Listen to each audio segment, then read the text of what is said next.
Hello everyone, today I'd like to share more about what is our lymphatic system with everyone. So, what is our lymphatic system? Maybe many of us are more familiar with the blood circulation. So we know that the blood carries nutrients or fluids as well as oxygen around our body. Okay, so that's our main circulation. And it relies on the heart to pump our blood to our whole body, to our legs, to our brain, throughout the whole body. Okay, so for our lymphatic system, right, what it does, it actually carries extra fluids around our body back into the circulation. What do I mean here? So every day our blood pumps water, fluids, nutrients into the tissues, into the cells. Okay, so some of these fluids, right, does not return into the blood circulation. So they are left in the tissues, left in the cell. Okay, so maybe that's how we sometimes feel that there's a bit of bloating, there's a bit of puffiness, like water retention around our body. So that's what our lymphatic system does for us. It will carry all these extra fluids.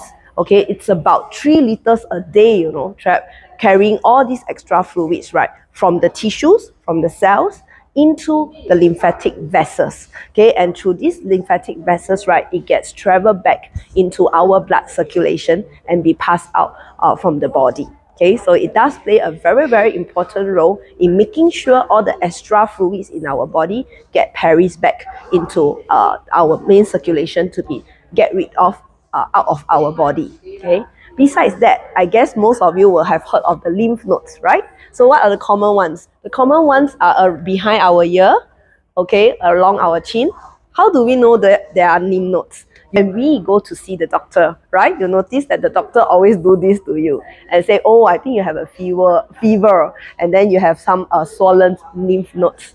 That's why our lymph system is important as well, okay, because this lymph node, right, accumulate, store all our lymphocytes, which is actually represent our immunity. Okay, so lymphocytes, right, contains all these soldiers who will help you to fight bacteria, help you to fight viruses, and also get rid of any possible toxin that are found in the circulation. So the lymph nodes are like gates, like fortress like that, okay? They protect you from all the external bacterial viruses. So that's another function of our lymphatic system, which is actually help us to have immunity, okay, and as well as our guardians, okay, our soldiers for our body.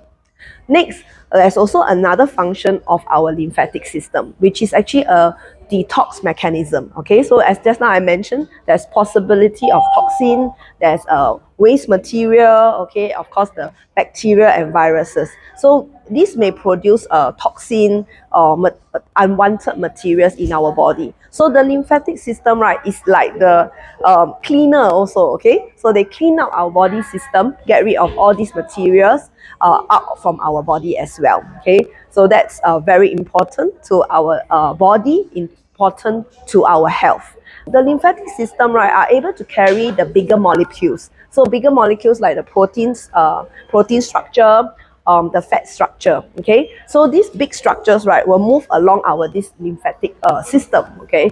And this lymphatic system, if it's not functioning well, that's when all these fat deposits, right, get accumulated in the lymphatic vessels. And that's what we always commonly see, okay, as cellulite. Okay, so actually lymphatic system is also very important for us to transport fats out of the body. Okay, so I hope that today's short little video has helped you all to understand how the lymphatic system works.